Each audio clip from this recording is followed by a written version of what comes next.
Pai, do Filho e do Espírito Santo. Amém. Rainha do céu, alegrai-vos, aleluia, pois o Senhor que merecestes trazer em vosso seio, aleluia, ressuscitou como disse, aleluia, rogai a Deus por nós, aleluia. Alegrai-vos e exultai, ó Virgem Maria, aleluia, porque o Senhor ressuscitou verdadeiramente, aleluia. Oremos. Ó Deus, que vos dignastes alegrar o mundo com a ressurreição do vosso Filho, concedei-nos por sua mãe, a Virgem Maria, o júbilo da vida eterna, pelo mesmo Jesus Cristo, Senhor nosso. Amém. Caríssimo irmão e irmã, hoje nos encontramos para meditar o sábado, na oitava da Páscoa do Senhor. Iniciemos com o Evangelho. Por quê? Porque a primeira leitura é justamente após a ressurreição e ascensão do Senhor aos céus. Por isso, damos esta ênfase Evangelho primeiro e a primeira leitura após. Para compreendermos as obras realizadas pelo ressuscitado. Mas antes da nossa meditação, não esqueçamos hoje de, mais uma vez, e ainda por 9 dias a partir de hoje, em especial a Igreja em Roma, com seus cardeais, rezará pela alma, o eterno descanso do Papa Francisco, que possamos nesse dia em que se realizará cerimônias fúnebres e ele será assim sepultado, também elevar uma prece a Deus pelo seu eterno descanso, para que o Senhor possa lhe conceder o repouso na sua glória. Escutemos o Evangelho, que hoje é de São Marcos.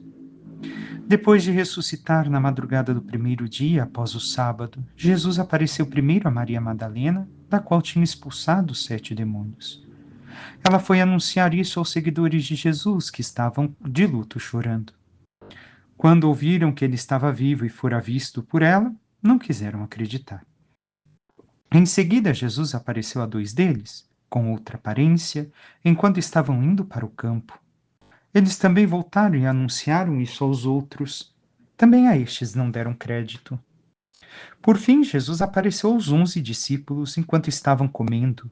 Repreendeu-os por causa da falta de fé e pela dureza de coração, porque não tinham acreditado naqueles que o tinham visto ressuscitado. E disse-lhes: Ide pelo mundo inteiro e anunciai o Evangelho a toda a criatura. Palavra da salvação, glória a vós, Senhor. Talvez hoje a nossa meditação seja mais breve, sempre eu digo isso e nem sempre acontece, mas tenhamos em conta. O Evangelho inicia por nos dizer a primeira aparição que o Salvador realizou, a Maria Madalena. Os Evangelhos não nos atestam que Jesus apareceu à sua mãe. Devemos de ter presentes aqui uma antiga tradição, que sim, a primeira pessoa a vê-lo ressuscitado teria sido a Virgem Maria. Mas não é relatado aqui por quê? Porque Maria esperava firmemente a ressurreição de Jesus. Acreditava nas promessas de Deus. Em momento algum duvidou. Por isso, não é relatada. E aqueles que nos são relatados são aqueles que a fé fraquejaram. E assim, não tiveram a força necessária para estarem preparados a este encontro com o ressuscitado. E nos relata o Evangelho, então, Maria Madalena por primeiro. Por que Maria Madalena? Sabemos que estava no túmulo, foi preparar seu corpo, estava chorosa, buscava um corpo, não um defunto, não ressuscitado. Mas muitos vão relatar dos santos escritores que Maria Madalena foi a primeira a ver o Salvador em alusão aos excessos de sua vida passada, vem assinalar qual foi o seu arrependimento e sua penitência que lhe mereceram tão grande consolação. Se penitenciou tão profundamente e se arrependeu tão grandemente, que essa foi a consolação que o Senhor lhe deu. E aqui há algo que devemos de ver também para nós. Algumas vezes esperamos nós sermos, porque já temos um tempo de caminhada com Deus, os primeiros a receber certas notícias, entre aspas, boas em nossas vidas. Mas às vezes acontece na vida de outros que viviam uma vida errada, desenfreada, sem Deus, e nos questionamos.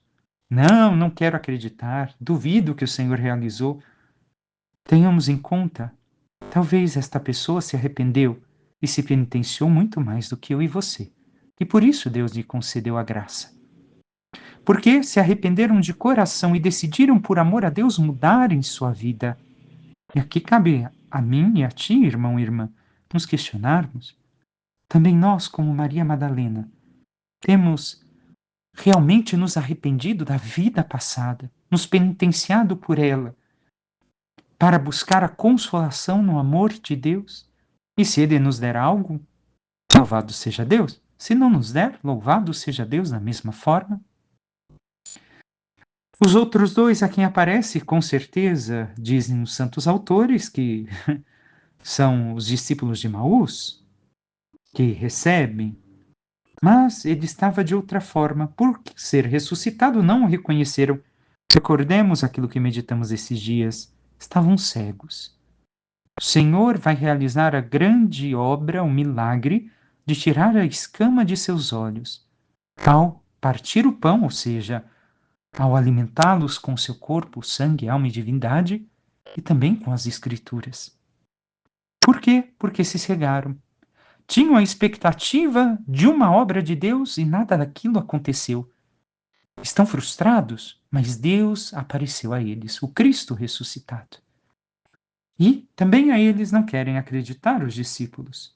Não deram crédito. Por quê? Porque é algo tão maravilhoso e espetacular que não acreditam nos primeiros testemunhos. Mas é também um fato da nossa vida. É muito fácil nós acreditarmos em notícias ruins, acolhermos as notícias ruins. Quando é algo muito bom, maravilhoso, nós sempre colocamos em dúvida. Basta olharmos para a nossa vida. Não, não acredito. Isso realmente aconteceu? Não. Até dizemos, me belisca para ter certeza que não é um sonho? Assim também, os discípulos estão sem crer, sem acreditar na ressurreição. E por fim, ultimamente, diz uma outra tradução, ultimamente apareceu aos 11, estando eles à mesa e lançou-lhes em rosto a sua incredulidade e dureza de coração. Lançou-lhes em rosto a repreensão, lhes falou daquilo que não deram crédito aos testemunhos da ressurreição. Os intérpretes falam que as aparições que se deram logo depois da ressurreição, referindo que a última foi aos apóstolos assim reunidos, aos quais Jesus, por ser a primeira vez que lhes falava depois de sua paixão, lhes chamou a atenção quanto haviam custado a crer no que ele tantas vezes anunciara. Depois dessa primeira aparição, que eles foram os últimos a testemunhar, os discípulos ainda receberam muitas vezes o Salvador até o dia da ascensão aos céus. Recordemos aquilo que falaram, era o que Jesus lhes havia dito, que devia de padecer, sofrer, ressuscitar dos mortos ao terceiro dia, e ainda não acreditavam. E nós? Não é que Jesus ressuscitado em carne física, a carne espiritual, que nós receberemos um dia no final dos tempos, aparece alguém e vai vir dar testemunho a nós. Não. Mas o testemunho do ressuscitado, do amor de Deus, que sofre, morre, ressuscita, está na vida de cada um daqueles que mudam plenamente a sua vida para caminhar na graça. E temos reconhecido o testemunho na vida de tantos irmãos e irmãs? Temos sido nós estes testemunhas para o mundo de nossos tempos, para as pessoas? Passemos agora aos versículos que seguem. O último versículo, melhor dizendo. E disse-lhes: Ide pelo mundo inteiro e anunciai o evangelho a toda a criatura. Essas palavras são depois que o Senhor lhes chama a atenção.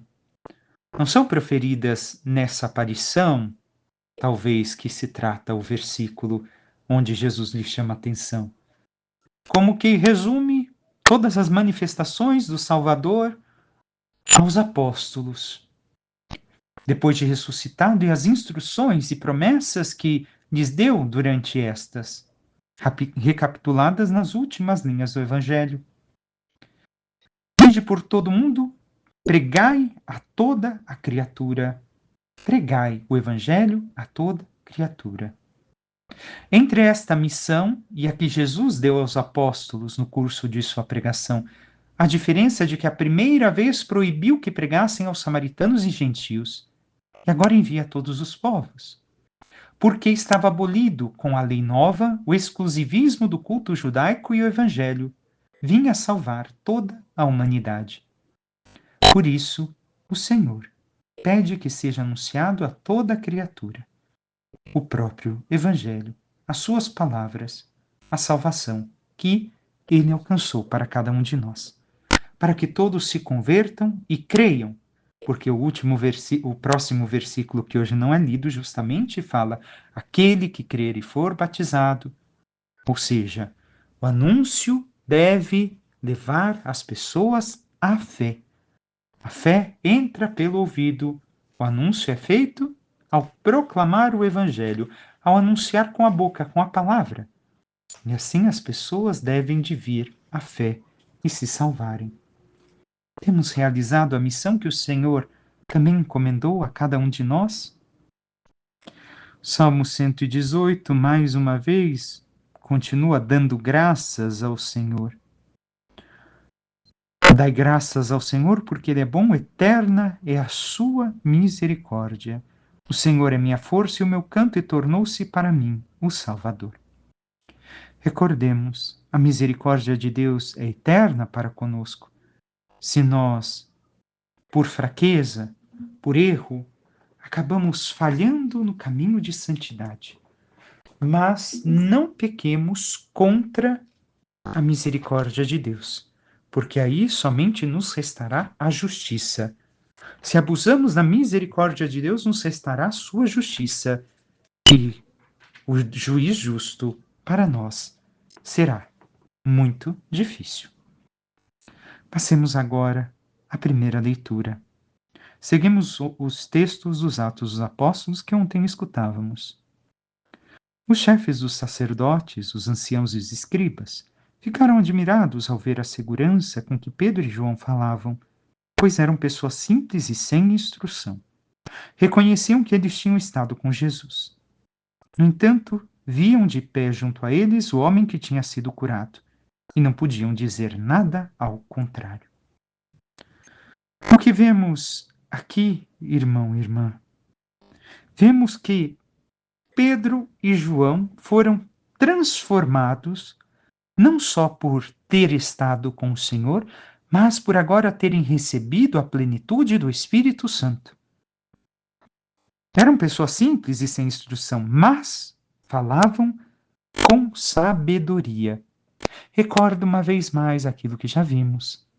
Sabedoria é uma pessoa encarnada para nós, é Jesus Cristo. Mas não somente isso. Sabedoria, em alguns momentos, difere de inteligência. Nem todos que são inteligentes são sábios. E nem todos que são sábios são inteligentes. Por quê? Porque a sabedoria vem de Deus. Ela instrui a nossa vida para vivermos a nossa vida de forma plena, da melhor forma que nos encaminhe para Deus. Tenhamos isso diante de nossos olhos. E seguimos, vendo que este homem estava do lado deles, o milagre que havia acontecido. Então, não podiam contrariar aquilo que viam, testemunhavam diante de seus olhos, viam que o Senhor havia realizado. Devemos de recordar que Deus entrou na história da humanidade e, como homem, se converteu se sujeitou a ele, um de milhões e milhões, e ao mesmo tempo único. E através da sua encarnação, realiza toda a obra de salvação e corrige todos os erros de entendimento da vontade e do coração humano, para que possamos alcançar a salvação de um tão grande Redentor. Continuemos o texto. Então, o Sinédrio começa a discutir entre si, os 71 anciões, que vamos fazer com esses homens? Eles realizaram um milagre claríssimo e o fato tornou-se de tal modo conhecido por todos os habitantes de Jerusalém que não podemos negá-lo. Contudo, a fim de que a coisa não se espalhe ainda mais entre o povo, vamos ameaçá-los para que não falem mais a ninguém a respeito do nome de Jesus. O que vemos aqui diante de nós? Vemos que justamente o que querem os anciãos do Sinédrio é empenhar-se em apagar tudo quanto lembrasse o nome de Jesus e aquilo que ele ensinara. Mas os apóstolos proclamam que só por ele se pode ter a salvação, como ouvimos ainda ontem. E continuemos o texto. Chamaram de novo a Pedro e a João e ordenaram-lhe que de modo algum falassem ou ensinassem em nome de Jesus. Pedro e João responderam: Julgai vós mesmos, se é justo diante de Deus que obedeçamos a vós e não a Deus. Aqui vemos que eles declaram ante o conselho não poderem deixar de falar do que viram e ouviram. Quando tão claro mostram os livros santos a fidelidade dos apóstolos em pregar o que Deus, o Divino Mestre, dele aprenderam, resistindo às ordens em contrário e afrontando a perseguição. Todavia, críticos presumidos de genuínos intérpretes da Escritura que ousam escrever que a doutrina de João e de outros discípulos não é a que Jesus Cristo ensinou, mas eles ensinaram somente aquilo que Jesus lhes ensinou. E nós temos esta mesma coragem e bravura dos apóstolos para anunciarmos ao Cristo com nossas vidas, com nossas palavras, não importa o que aconteça, sendo fiel a Deus mais do que aos homens. Quando algo humano contraria a lei e os ensinamentos da verdade, da fé e do próprio Cristo, nós ousamos em praticar o que Jesus nos ensinou e nos ensina, buscamos a santidade e lutamos contra os homens que querem nos calar para que não anunciemos a Cristo? E termina Pedro e João: quanto a nós, não nos podemos calar, porque sobre o que vimos e ouvimos. Outra tradução: porque não podemos deixar de falar das coisas que temos visto e ouvido. Tudo aquilo que o Senhor lhes ensinar. Então, insistindo em suas ameaças, deixaram Pedro e João em liberdade, já que não tinham meio de castigá-los por causa do povo, pois todos glorificavam a Deus pelo que havia acontecido. Então, vemos aqui, todos glorificavam a Deus pelo que se operara. E o seguinte que nós devemos de compreender,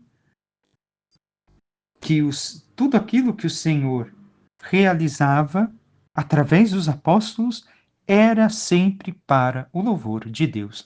E os apóstolos nunca tiveram a prerrogativa de tomar para si os louvores divinos. Erros que muitas vezes nós podemos cair, achando que um dom, uma graça, alguma coisa que realizamos de obra boa, fui eu. Olha, eu fiz. Ou ainda tentamos disfarçar com uma falsa humildade que não foi Deus, mas no fundo, lá no meu coração, no meu íntimo, não é bem assim. Eu me sinto melhor. Tomemos cuidado. Tudo que se realiza de bom através de nós pela fé é Deus que obra em nós. Porque por nossa humanidade temos a tendência ao mal, ao pecado. Agir de forma egoísta, mesquinha, perversa, etc. Mas se realizamos algo de bom, este algo de bom deve de ser sempre para o reconhecimento da obra de Deus em nós e através de nós para todos, para que todos glorifiquem e venham a Deus, a fé em Cristo, através de nossas ações. Que possamos imitar os apóstolos e que possamos ter uma fé autêntica, confiando no testemunho de vida de tantos irmãos e irmãs, vendo também ali a presença do Cristo ressuscitado, que ressuscita tantas pessoas da morte eterna, da morte em que se encontravam na vida que levavam de pecado, para que assim, testemunhando a presença do Cristo, também nós e vivendo a santidade, cheguemos um dia à glória eterna.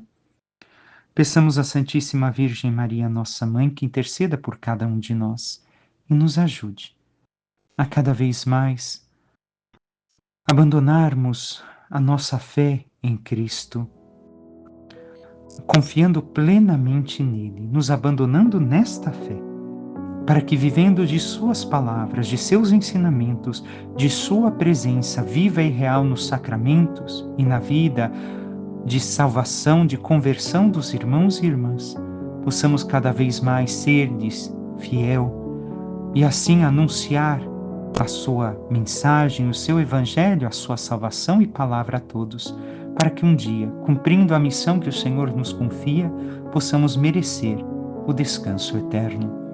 Louvado seja nosso Senhor Jesus Cristo, para que sempre seja louvado. Por intercessão da Santíssima Virgem Maria, de todos os santos e anjos de Deus, desça sobre vós, vossas famílias, tudo aquilo que vos pertence, a bênção do Deus Todo-Poderoso, Pai e Filho e Espírito Santo. Amém. Um santo e abençoado dia a todos.